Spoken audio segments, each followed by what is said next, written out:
Bonjour ou bonsoir, tout dépend à quelle heure vous écoutez ce podcast de l'ODJ Média.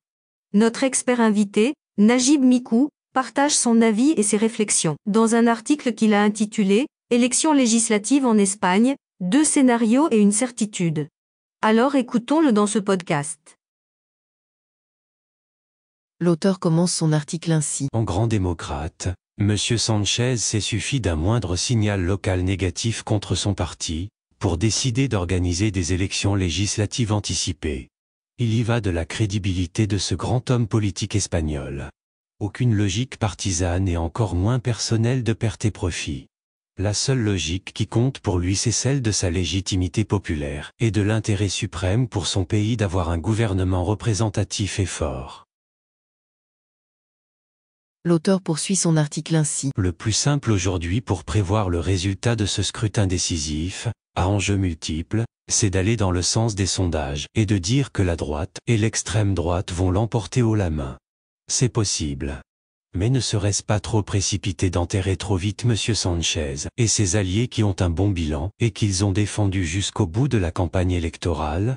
Pour ma part, je prends mon courage par les deux mains et prévois 2 scénarios et une certitude à ces élections. Scénario 1, la droite et l'extrême droite l'emporteront à une majorité suffisante pour constituer ensemble le nouveau gouvernement. Scénario 2, le Parti populaire et le Parti socialiste réaliseront de bons résultats, mais sans parvenir, ni l'un ni l'autre, à constituer une majorité gouvernementale, ce qui ouvrirait peut-être la voie à une alliance entre ces 2 grands partis. Ce serait à mon humble avis, le scénario le plus probable, qui constituera le meilleur compromis, la meilleure formule pour une Espagne qui n'a plus de temps à perdre pour continuer sur la voie prise par M. Sanchez consistant à faire reculer le chômage, à juguler l'inflation, à améliorer le pouvoir d'achat et à maîtriser l'envolée de la dette extérieure. La certitude, quelle que soit l'issue de ces élections, quel que soit le scénario qui l'emporterait, et au-delà d'éventuelles déclarations aigres, la politique étrangère de ce grand pays européen ne changera pas pour autant d'un iota. Quelle que soit la majorité qui va gouverner, elle se conformera aux positions du gouvernement sortant, et plus particulièrement à l'égard du Royaume du Maroc.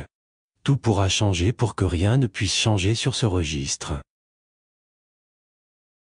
L'auteur conclut son article ainsi. Toutes les institutions espagnoles s'accordent tacitement aujourd'hui à l'importance stratégique pour l'Espagne, de relations très rapprochées, très privilégiées avec le voisin du Sud sur les plans politiques, économiques et social.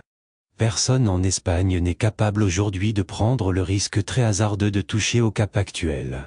La politique étrangère espagnole en ce qui concerne ses rapports avec le Maroc, relève de plus en plus d'un consensus national et non plus de convictions partisanes et de changements de majorité.